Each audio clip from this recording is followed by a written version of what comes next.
بسم الله الرحمن الرحيم. بالنسبة للتعديلات الدستورية والاستفتاء عليها إن شاء الله يوم السبت بإذن الله تعالى القادم، طبعا احنا قدامنا خيار من الاثنين، نعم ولا. مبدئيا طبعا احنا كلنا متفقين ان احنا كلنا لازم نروح الاستفتاء ونقول رأينا سواء نعم او لا. طبعا مفيش شك انه نعم ليها مميزاتها وليها برضه عيوبها، ولا ليها برضه مميزات وليها عيوب. لكن انا هقول لكم، انا طبعا مش هقول ان انا خبير في السياسه، بس برضه احنا قعدنا مع ناس كويسين وناس شرفاء وتناقشنا كتير جدا في الامور دي، فاحنا حسينا او طلعنا باستنتاج هو الاتي: نعم، كلمة نعم دي هتخلي، انا حاسس ان نعم هتخلي الشعب كله بقى موحد، وهنمشي كلنا في اتجاه واحد وفي طريق واضح متحدد الازمنة بتاعت خطواته، واحنا هنبدأه بخطوة الاولى هي تعديل الدستور. طبعا هنا تعديل الدستور، هنا لما انا اقول هنا ان انا عدلته وقلت نعم، انا كده بدأت الخطوة الاولى اللي هي هتبدأ نمرة واحد باستقرار عام في البلاد كلها ان شاء الله. وبعد 6 شهور هيتم انتخاب مجلس الشعب والشورى، انتخاب، خلي بالك، انتخاب حقيقي، يعني انت هتختار بنفسك مين هم مجلس الشعب ومين هم مجلس الشورى.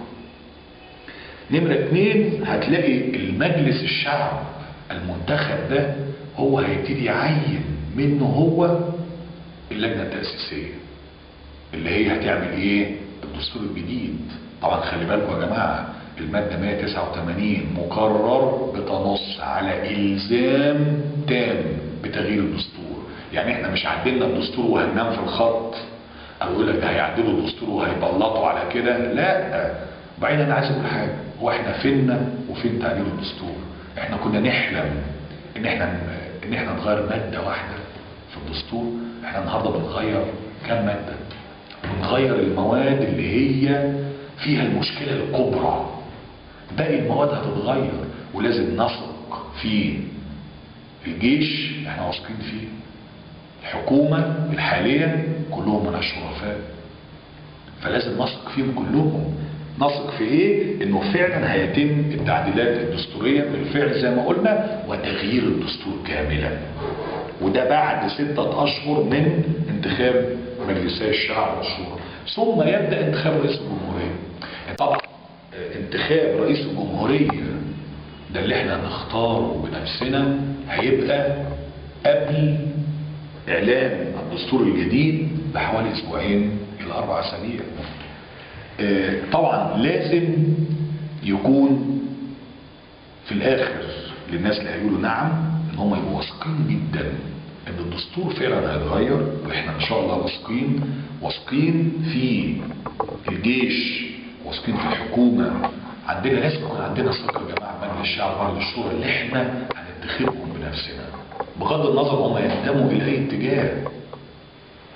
احنا طبعا عايزين الاحزاب المتعدده، جميع الاحزاب تشارك، جميع المستقلين تشارك، مش عايزين بقى نشك في بعض يا جماعه.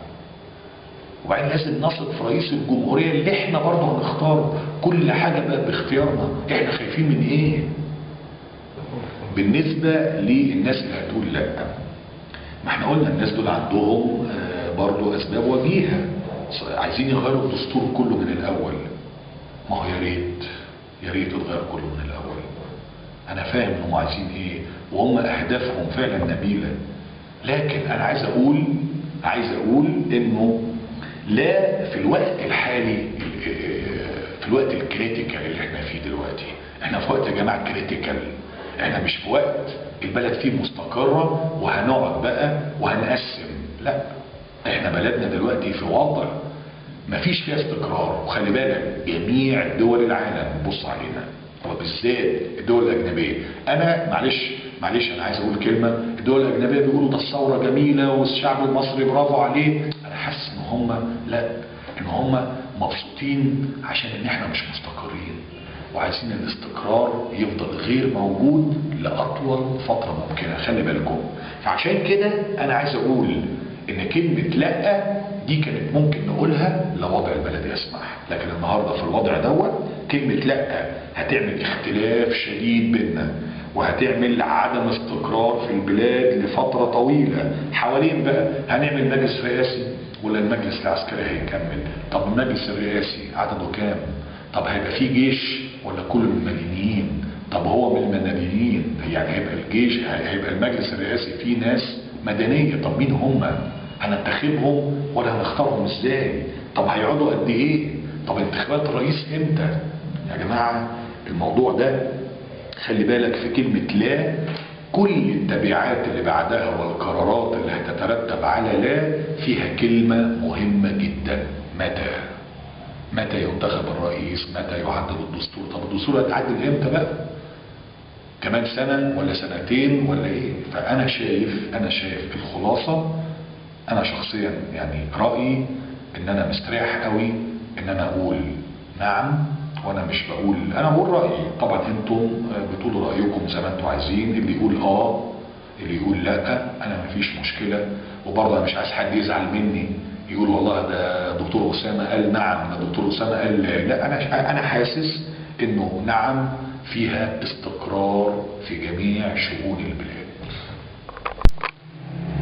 وطبعا انا هقول مثل يمكن طبي، يمكن الطلبه بتوعنا او الدكاتره يفهموه كويس قوي، انه العيان اللي هو عنده فشل كلوي مزمن بيبقى حالته تعبانه خالص، افضل حل مما لا شك فيه ان احنا نزرع له، والزرع ده الحل النهائي. تمام كده؟ ولكن احنا ما ينفعش ان انا اخده ازرعه على طول، لا ده انا لازم اخده وابتدي اشخص واشوف حالته ايه، وابتدي اديله العلاج، وببتدي امشي علاج طبي، وبعد كده ببتدي اخش في داياليسيس. حتى لو انا عايز ازرع له لازم يمر بمرحله الداياليسيس، مش هينفع ازرع له فورا. وخلي بالك واسال ذوي الخبره، العيان اللي عنده فشل كلوي مزمن حتى لو زرعنا له بتسرع النتيجه بتبقى مش كويسه، ويبقى في عواقب مش كويسه. وبعدين يا اخي يعني سبحان الله، ربنا خلق الدنيا كلها في 6 ايام. احنا عايزين نعدل الدنيا دي كلها كده مره واحده؟ لا، لازم نبدا بخطوه ثم خطوه ثم خطوه. وزي ما قلت ان نعم بترتب الخطوات وبتخليك عارف الخطوات ايه، وعارف في كل خطوه متى، وكلمه متى دي حط تحتها 100 خط. والسلام عليكم ورحمه الله.